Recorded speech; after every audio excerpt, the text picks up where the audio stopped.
11절부터 15절까지 말씀, 신약성경 361쪽입니다.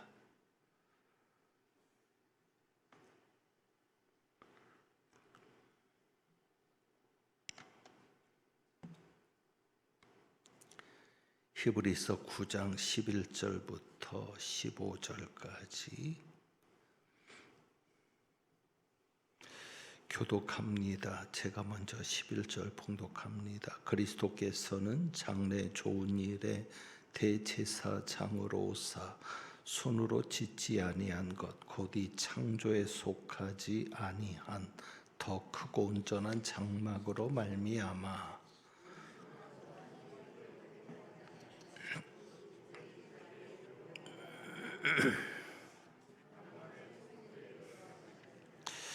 염소와 황소의 피와 및 암송아지의 죄를 부정한 자에게 뿌려 그 육체를 정결하게 하여 거룩하게 하거든.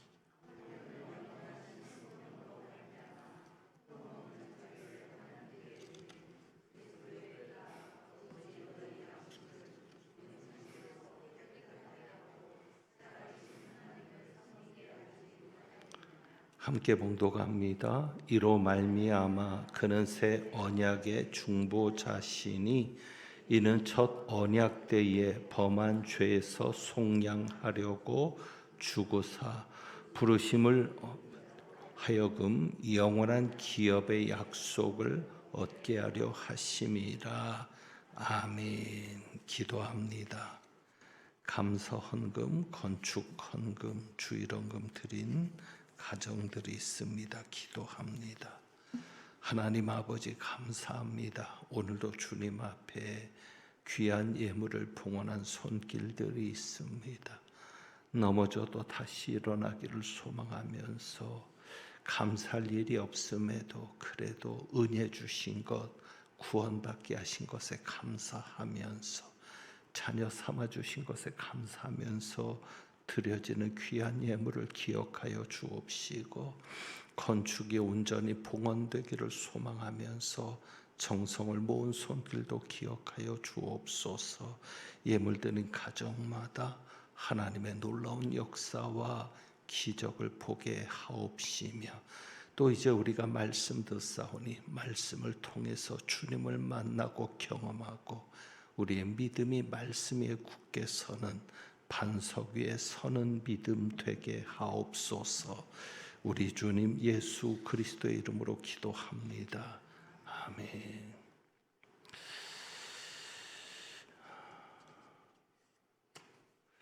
언제부터인가 주보에 그 표제가 나오지 않지만 수요일은 교리적인 성경 공부를 중심으로 하는 그런 설교가 진행이 되고 있습니다. 이번 주 주보에는 그 표제가 빠져 있는데 그래서 오전에 교리에 관한 그러니까 설교라기보다는 교리 공부와도 같은 그러면서도 또 하나님께서 주시는 귀한 은혜들을 우리가 되새기면서 다시 한번 믿음의 확신을 더하는 그런 시간으로 보내왔습니다.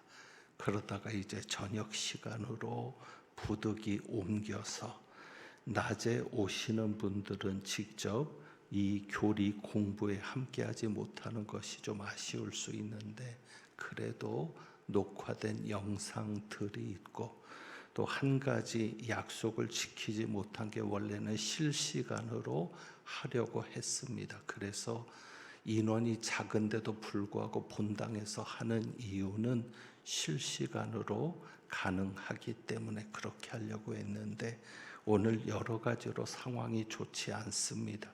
그래서 지금 실시간으로 나가는 것은 어렵고 다음 주부터는 실시간으로도 나가게 되어서 수요일 오전에 계속 거의 한 1년을 지금 교리 성경 공부 혹은 교리 설교를 해왔는데 수요일 오전에 이어서 듣고 싶은 분들에게는 실시간을 통해서 참여할 수 있도록 또 그렇게 혹은 녹화를 통해서 참여할 수 있도록 이렇게 본당에서 하게 됩니다.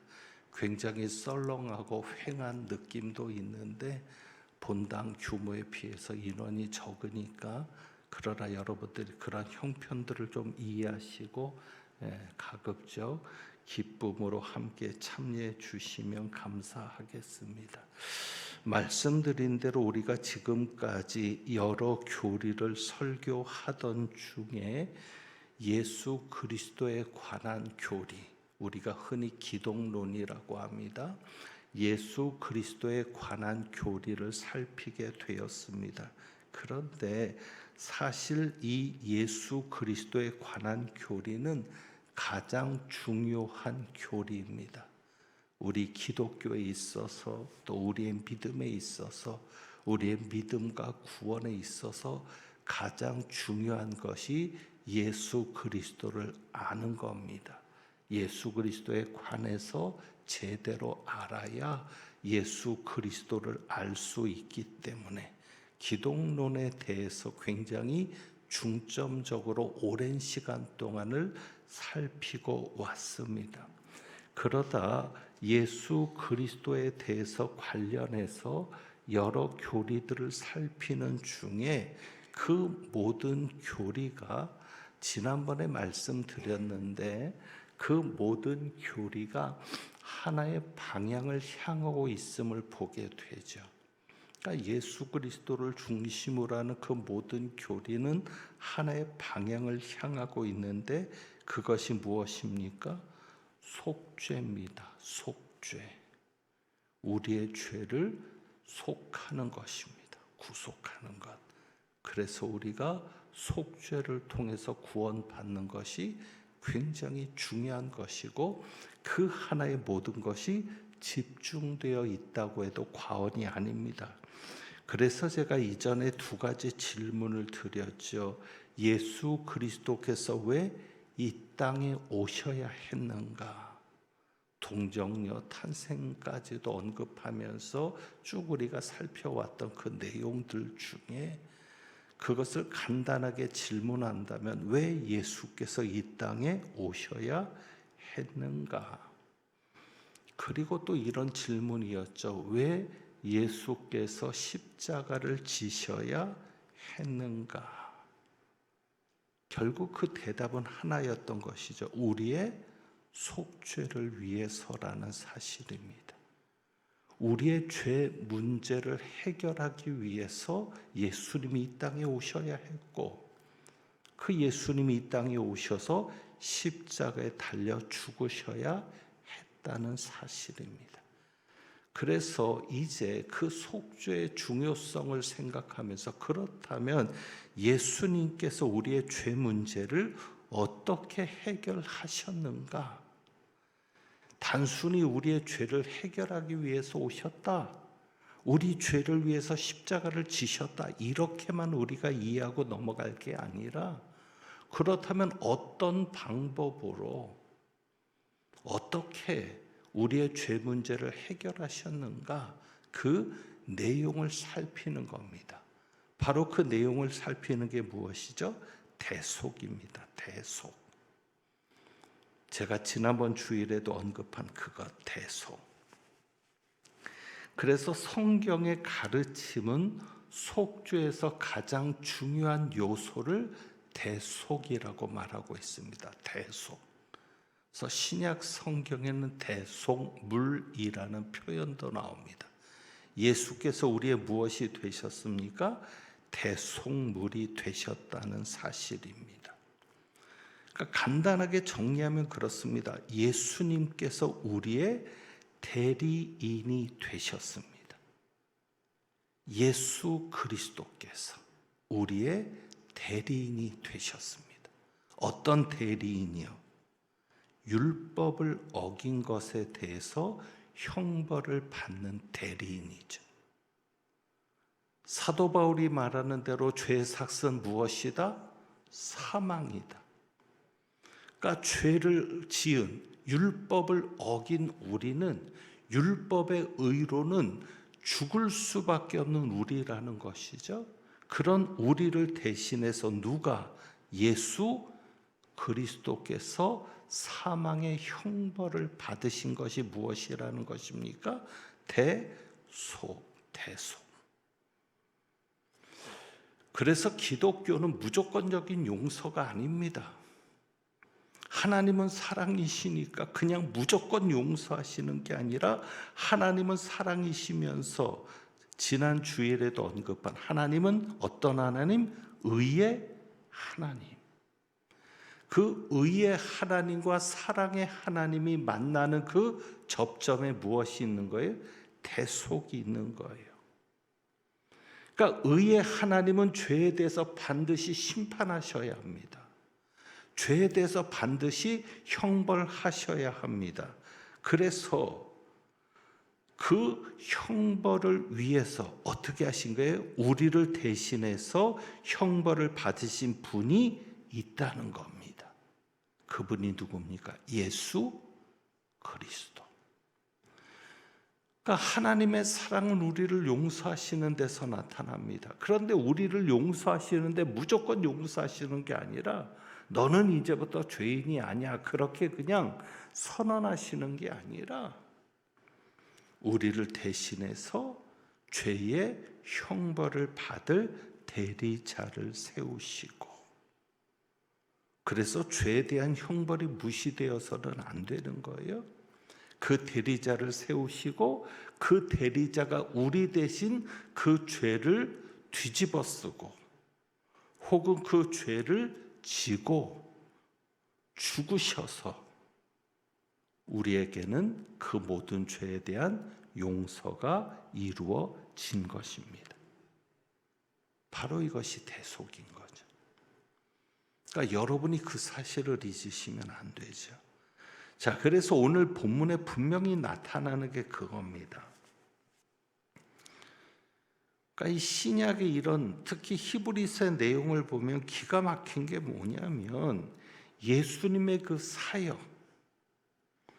그래서 지난번 교리 설교를 할 때 예수님은 대제사장이셨다 그랬습니다. 여기에 9장에서도 예수님이 대제사장으로 나옵니다. 11절에 보면 그리스도께서는 장래 좋은 일에 무엇으로 오셨다?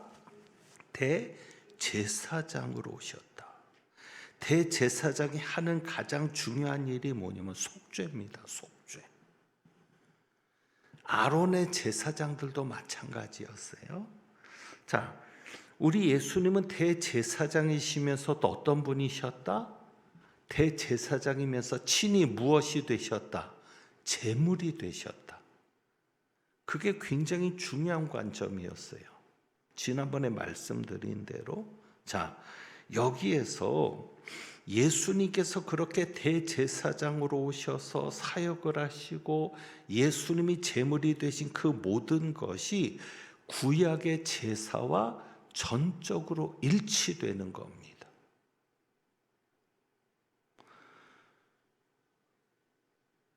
그러니까 수천 년의 세월을 가지고 이어져온 그 구약의 사건과 수천 년이 지나서 예수 그리스도께서 이루신 그 사역이 일치가 된다는 이것이 하나님이 살아계시다는 증거가 아니면 설명이 안 되는 거죠. 성경을 기록하신 분이 하나님이시라는 게 믿어지지 않으면 설명이 안 되는 거죠. 어떻게 그게 일치가 될 수 있어요? 자, 9장을 보시면 그렇습니다. 자, 9장 보시면 1절에 첫 언약에도 섬기는 예법과 세상에 속한 성소가 있더라. 율법에 정해진 대로 세상에 속한 성소가 있습니다. 그리고 그 율법에 따라서 속죄소도 있고요. 죄를 덮는 그런 속죄소도 있고 죄 문제를 해결하는 속죄소도 있고, 그리고 대제사장이 7절입니다. 홀로 1년에 한 번씩 들어갑니다.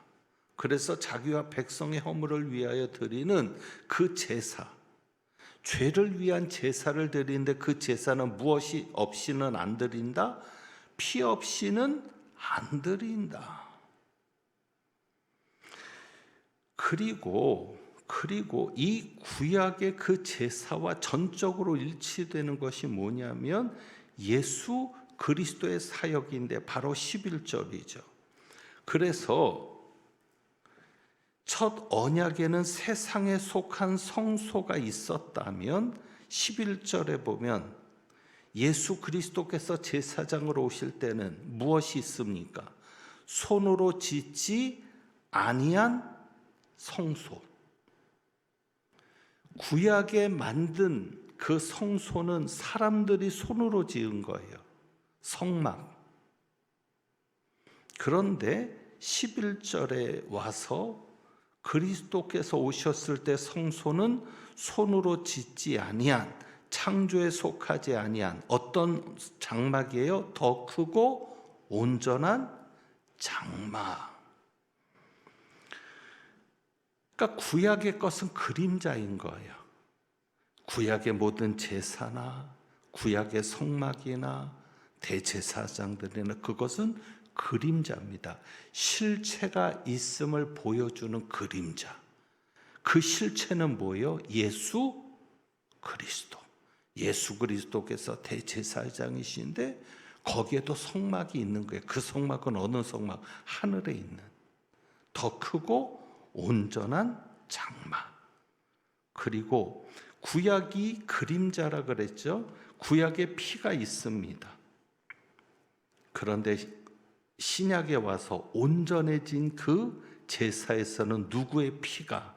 예수 그리스도의 피로. 12절이죠. 오직 자기의 피로 무엇을 이루셨다? 영원한 속죄를 이루셨다. 그리고 14절입니다. 하물며 영원하신 성령으로 말미암아 어떻게 흠없는 자기를 하나님께 드린 예수 그리스도께서 무엇이 되신 겁니까? 제물이 되신 겁니다. 그래서 그 피가 우리를 깨끗하게 했고, 깨끗하게 했을 뿐만 아니라 하나님을 섬기게 하는 겁니다. 그리고 여기 말씀이 나왔으니까 제가 이제 그리스도에 대한 이런 내용들이 끝나면 성령론을 들어가려고 합니다. 왜 그런가 하면 이 모든 것이 무엇으로 말미암아? 성령으로 말미암아. 그러니까 예수 그리스도께서 제물이 되셔서 하나님에게 영원한 속죄의 제사를 드린 그 모든 것들이 성령으로 된 것이고, 실제로 그것들이 하나의 지식이 아니라 우리에게 와서 믿음이 되고 신앙 고백이 되고 경험이 되고 믿어지는 역사는 누가 하는 거예요? 성령이 하셔야 되거든요. 그러니까 성령의 역사가 아니고는 믿을 수 있어요? 없어요? 없어요. 여러분이 지금도 아멘이 나오고 예수 그리스도께서 이루신 이런 역사에 대해서 동의하고 마음으로 받아들일 수 있게 된 것도 여러분이 똑똑해서입니까? 아닙니다. 오히려 똑똑하면 말도 안 된다 그래요. 무슨 이런 게 있어. 그런데 믿어지거든요. 그거는 누구의 역사입니까? 성령의 역사. 그래서 이제 성령론을 통해서 이런 구원의 온전함을 우리가 이루려고 하는데, 자, 그래서 구약의 제사도 결국은 예수님께서 드린 제사를 보여주는 겁니다. 그러니까 실체는, 온전한 제사는 누가 드린 제사예요? 예수 그리스도께서 드리는 제사가 온전한 제사인데, 영원한 속죄를 이루는 온전한 제사. 그런데 그러한 온전한 제사가 있음을 보여주는 게 뭐예요? 그림자라 그랬죠. 실체를 보여주는 그림자가 뭡니까? 구약의 제사. 그래서 구약의 제사의 대제사장은 인간인 거죠. 그러니까 자기를 위해서 먼저 제사를 지내고 그 다음에 백성들을 위해서 제사를 지내야 되는. 그러나 예수 그리스도께서는 죄가 없으시기 때문에 자기를 위한 제사를 지낼 필요가 있습니까? 없습니까? 없습니다. 그러니까 구약의 제사는 이렇게 예수 그리스도께서 드리는 제사를 보여주는 그런 그림자와 같은 것인데, 그래서 우리가 구약의 제사를 간단히 살피려고 하는 겁니다. 율법을 통해서 보여주신 제사의 기능. 자, 그것이 가장 중요한 게 뭐냐면 여러 제사들이 많이 나오죠. 그런데 그 제사들을 다 살필 게 아니라 중요한 거를 얘기한다면 여러분이 이것만 좀 기억하시면 좋겠어요. 번제와 속죄제가 있습니다. 번제와 속죄제. 뭐 다양한 의미가 있지만 여러분이 번제와 속죄제를 생각하시고, 자, 구약에서 번제를 드리고 속죄제를 드리는 목적이 있습니다. 그 목적이 뭐냐면 하나님과 화목하는 겁니다. 그러니까 구약의 제사도 중요한 목적을 가지고 있는 거예요. 구약의 제사의 중요한 목적이 그것이 구약에서부터 계속 나오고 있는 거예요. 우리가 그 방대한 분량을 살필 수 없기 때문에 레위기를 살펴야 되고 민수기부터 또 들어가야 되고, 그래서 방대한 내용들을 살필 수가 없어서 간단하게 얘기하면 구약에서 드리는 제사의 목적이 뭐예요? 하나님과의 화목. 하나님과 화목하기 위해서 가장 중요하게 하는 것이 무엇입니까? 죄 문제를 해결하는 거예요. 그러니까 우리가 죄인이니까 의로우신 하나님이 우리를 받아들일 수가 없는 거예요. 하나님이 우리를 기쁘게 받으시기를 원하는데 하나님이 우리를 기쁘게 받아들일 수 없으니까 무엇을 두시는 거예요? 제사를 두시는 거죠. 제사를 통해서 너희의 죄 문제를 해결하고 와라. 그래서 하나님이 우리를 기쁘게 받으시기 위해서 제사를 드리는 거고요. 그래서 성경에 계속 강조하는 게 뭐냐면 예수님의 죽으심도, 예수님이 죽으셔서 드려지는 그 제사도 무슨 제사다? 화목 제사다. 그래서 예수님께서 우리의 무슨 제물이 되셨다는 거예요? 화목 제물이 되셨다. 그것은 구약의 제사의 가장 중요한 목적이 그예요. 헌신도 있고 감사도 있고 그렇지만 구약에서 가장 중요한 목적이 뭐냐면 하나님과 화목하게 하는 것. 죄인을 하나님이 기뻐하실 수 없어요. 그리고 죄인은 하나님이 벌하실 수밖에 없어요. 근데 하나님이 관계를 맺기를 원하시는 거거든요.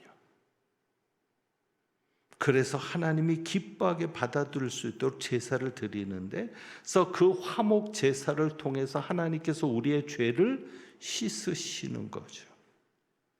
그런데 이제 여기서 다시 앞에 나왔던 이야기를 다시 반복하면 하나님께서 우리의 죄를 씻으시는데 그냥 용서가 아니라 구약에서부터 정한 게 뭐예요? 구약에서부터 정한 것, 희생, 제물. 죄를 지은 인간을 대신할 제물이 필요했던 겁니다. 그게 구약인 겁니다. 하나님이 무슨 짐승을 태우는 향기를 좋아하시겠어요? 하나님이 선지자를 보내서 탄식할 때 뭐라고 해요? 이제 제사 그만 지내라. 질렸다. 결국 제사의 목적은 하나님과 화목하는 건데 하나님과 화목해서 하나님과 동행하는 삶을 하나님이 원하시는 건데, 그런데 사람들이 그것을 모르는 거죠. 그냥 제사를 드리는, 그래서 그것이 점점 변질되는 과정 중에 하나가 우상에게 드리는 제사처럼 드려지는 거예요. 그런데 하나님이 원하시는 것은 뭐냐면, 왜 짐승들을 잡아서 불에 태우게 하고 짐승들을 잡아서 굽게 하고 그런 과정들이 왜 필요했던 거죠? 우리의 죄를 대신할 제물이 필요했던 거죠.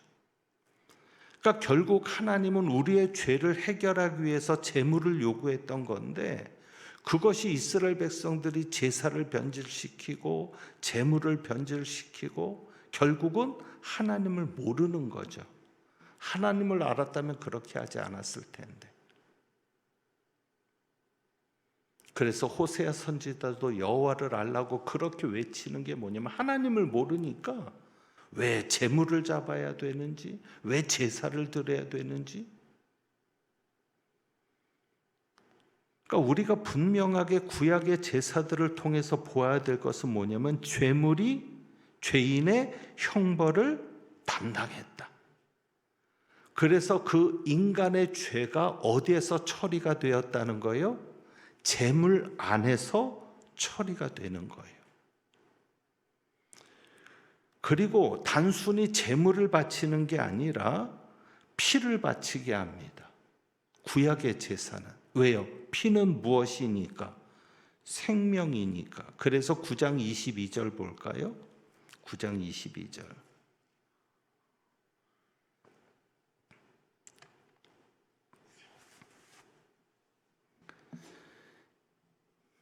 22절 율법을 따라 거의 모든 물건이 무엇으로서 피로써 정결하게 되나니 피 흘림이 없은즉 무엇이 없느니라. 사함이 없느니라. 왜 피 흘림이 없은즉 사함이 없어요? 피는 무엇이니까? 생명이니까. 그러니까 피를 흘렸다는 거면 죽었다는 얘기거든요. 죽어야 끝나는 거예요, 죄 문제는. 그런데 죄인을 죽이지는 않는 거예요, 하나님의 사랑은. 너 용서해 줄게. 그러나 너를 대신해서 죽어줄 누가 필요해. 그게 뭐였어? 구약의 제물이었죠.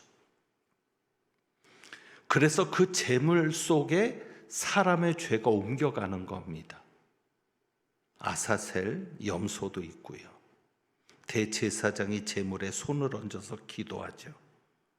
그러면 그 죄가 옮겨가죠. 그리고는 그 짐승은 죽는 겁니다. 피를 흘리는 겁니다. 그런 것들이 속죄제와 번제입니다. 그래서 그 죄가 옮겨가고 대신 그 제물이 죽음으로 인해서 인간의 죄는 해결되고 이제 하나님과의 관계가 회복된 거예요. 그게 화목. 그래서 이제는 하나님에게 무엇을 받을 수 있는 존재가 되는 거예요? 복을 받을 수 있는 존재. 결국 하나님의 마음은 그거예요. 단순히 하나님이 우리를 천국 가게 하는 것만 아니라 하나님에게 복을 받는 자로 살아갈 수 있는, 그것도 여러분이 단순히 복을 받으니까 만사형통을 생각하면 안 돼요. 때로는 어려울 수 있죠. 왜? 세상이 죄로 가득 찼으니까. 그리고 이 세상에는 예수 믿는 사람만 있는 게 아니니까.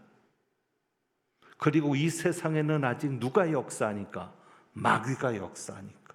사탄의 역사가 있으니까 예수 믿는 사람이 어려울 수 있죠. 그러나 단순히 우리가 죄를 씻고 구원받고 천국 가는 것만이 아니라 하나님과 화목한 자가 되어야 하는 것은, 하나님과의 관계가 회복되는 자가 되어야 하는 것은, 우리가 이렇게 힘들고 어려운 죄 많은 세상에 살지만, 그래서 광야 같은 세상을 가지만 하나님과 함께 동행하면 우리는 어떤 자로? 하나님께 복을 받는 자로 살아가는 거죠. 하나님이 그것을 위해서 죄 문제를 해결하시는 거예요. 단순히 우리를 죽어서 천국 가는, 영생을 주는 그런 존재로만이 아니라 구약에서도 그건 마찬가지고요. 그래서 우리가 하나님께 복을 받을 수 있는 위치로 가면 때로는 어려움이 있고 때로는 힘들고 정말 견디기 어려운 순간이 와도 우리는 죄인이 아니라 하나님과의 관계가 회복된 자니까 누가 동행하는 자로? 하나님이 동행하는 자로. 그래서 이렇게 말할 수 있는 거죠. 너희들이 광야에 있는 동안 신발이 헤어진 적이 있느냐? 의복이 헤어진 적이 있느냐? 자, 그래서 12절입니다. 12절. 그렇기 때문에 반드시 무엇이 필요합니까? 예수 그리스도의 피가 필요했던 겁니다. 우리를 대신하는 죽음. 그래서 그리스도께서 자신의 죽음을 통해서 우리를 구원하시는 것이죠. 그래서 성경에는 많은 부분에서 단지 예수님이 죽으셨다라고만 얘기하지 않아요. 예수님의 피를 얘기해요. 피. 왜? 그 피가 뭐예요? 우리를 대신해서 죽으셨다는 것이죠. 정확하게 말하면 그 그리스도의 피인데, 자 14절입니다. 여러분이 이제 중요하게 보실 부분이 이거예요. 하물며 영원하신 성령으로 말미암아 흠없는 자기를 하나님께 드린 그리스도의 피가, 그러니까 여러분 그 예수의 피가 단순히 피를 흘렸다는 게 아니에요. 피에 생명이 있는 거예요. 율법의 관점에서는. 그러니까 예수의 피 하면은 피를 흘렸다는 얘기는 아까 말씀드린 뭐라 그랬어요? 죽었다는 얘기, 사망에 이르렀다. 그리고 또 한 가지 중요한 관점이 여기 있어요. 흠없는 자기를 하나님께 드린 그리스도의 피가. 그래서 예수님께서 피를 흘리셨다는 얘기는 뭐예요? 예수님께서 자신을 하나님 앞에 제물로 드렸다. 그러니까 여러분이 그리스도의 보혈 능력이 있도다. 그 찬양 부르자는 주의 보혈 능력이 있도다. 주의 피 믿으오. 그냥 그거를 기계적으로 너무 익숙해져서 그냥 습관적으로 부르지 마시라고요. 어떻게 주님의 피가 능력이 있느냐? 주님의 피는 주님의 생명을 바친 거고, 누구를 위해서? 나를 위해서. 내가 대신 죽어야 되는데 예수님이 나를 위해 죽은 거고, 피는 뭐예요? 자기를 하나님께 드렸다는 거잖아요. 자기를 하나님께 드린 그리스도의 피가 그랬으니까. 피를 흘렸다는 건 뭐예요? 예수님이 제물이 되셨다는 거거든요. 피를 흘리기 위해서 누군가는 죽어야 됐잖아요. 제물이. 그러니까 여러분들이 그런 찬양을 할 때마다 나를 대신해서 죽으신 그분, 나를 대신해서 사망에 이르신 그분, 여러분이 그것에 대한 감사와 그것에 대한 고백과 그것에 대한 감격이 없으면 여러분이 아무리 마귀 앞에서 예수의 피 해도 마귀는 꿈쩍도 안 해요. 예수의 피가 어떻게 내 구원을 이루었는가를 여러분들이 아셔야죠. 그래서 이제 정리합니다. 예수님께서 우리를 대신하여 죽으신 그 사역이 뭐라고요? 대속.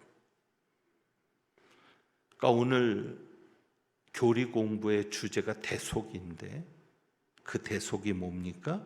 예수님께서 나 죄를 대신해서 죽으셨다. 그래서 마태복음 20장 보죠. 마태복음 20장 몇 구절만 찾아보고 마치겠습니다. 보통 제가 35분 정도 설교를 합니다. 수요일에는 아무래도 내용이 좀 자세하게 들어가야 돼서 여러분들이 그렇게 시간을 생각하고 오시면 될 거예요. 마태복음 20장 28절. 예수님 중요한 말씀 하셨죠.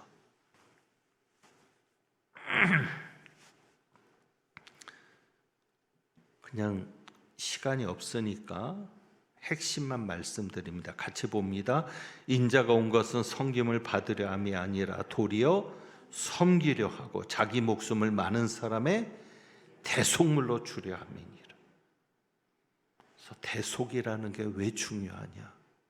우리 목숨 대신 누구의 목숨을 주셨어요? 자기 목숨. 여러분의 목숨 대신 예수님의 목숨이 드려졌죠. 한 구절만 더 보고 마칩니다. 베드로전서 1장 18절 19절. 히브리서 다음에 베드로전서.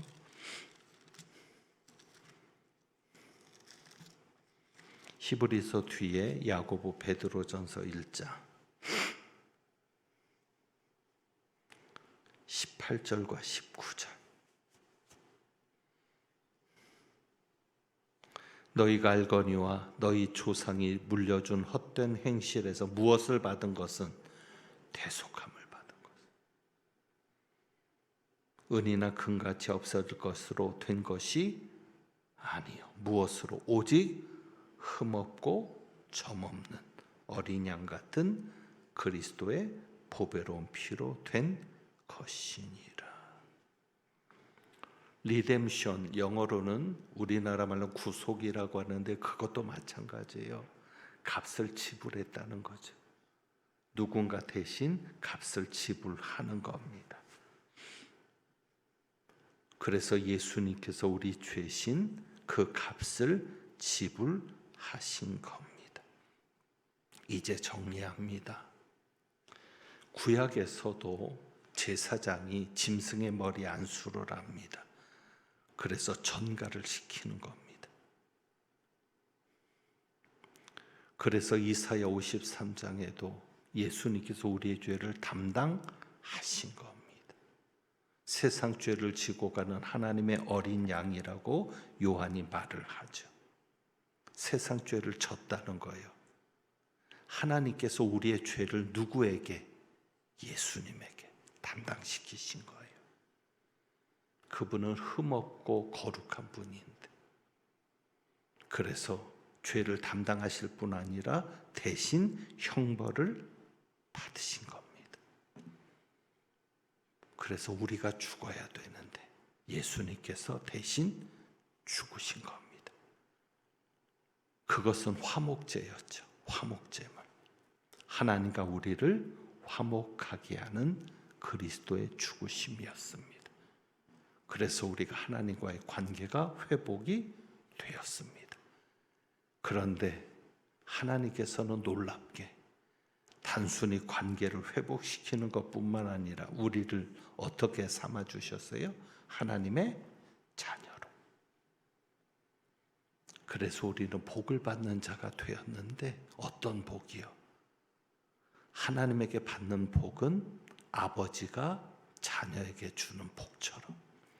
그래서 제가 주일 설교에도 잠깐 언급했지만 여러분이 그 관점에서 이해하시면 좋아요. 하나님이 아버지니까 하나님이라면 어떻게 하실까? 여러분이 부모니까 자식을 생각하는 마음들이 있을 거 아니에요. 그 마음이 곧 누구의 마음이에요? 하나님의 마음. 하나님도 여러분을 자녀 보듯 하신다니까요. 내가 너를 위하여 죽었다. 내가 너를 위하여 피 흘렸어. 내가 너를 어떻게 구해냈는 줄 알아? 너는 내게 아주 소중한 존재야.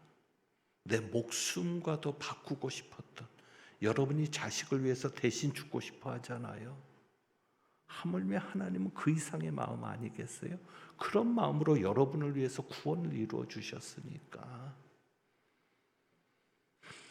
여러분이 그 구원을 믿음으로 받아들이고 당당하게 힘들고 어려워도 하나님의 자녀로서, 그리고 이제부터 그리스도의 보혈을 생각할 때마다 단순히 예수님이 십자가에서 피 흘렸다, 그 피로 우리 죄를 씻었다, 그런 관점이 아니라 단순히 피가 무슨 여러분이 샤워할 때 쓰는 그러한 비누 같은 그런 개념으로 생각하지 말고, 왜 어떻게 예수님의 피가 우리의 죄를 씻었느냐?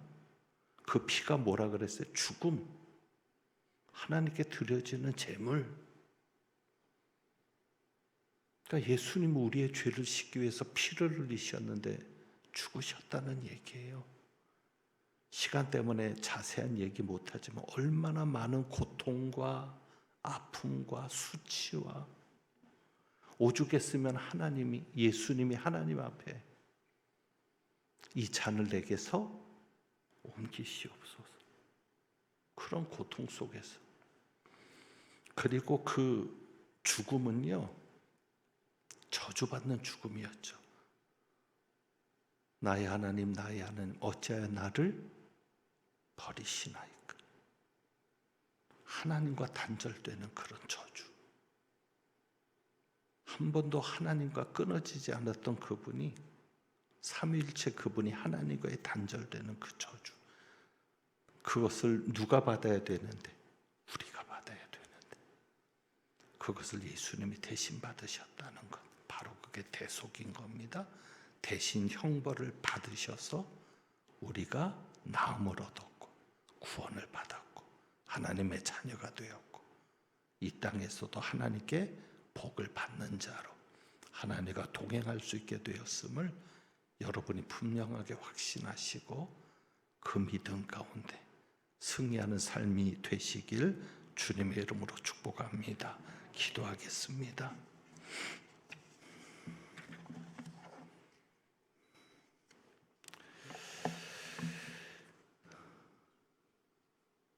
우리가 죽어야 될 자리에 주님이 죽으셨고, 우리가 형벌 받아야 될 자리에 주님이 형벌 받으셨고, 우리가 저주받아야 할 자리에 주님이 저주 받으셨음을 기억합니다.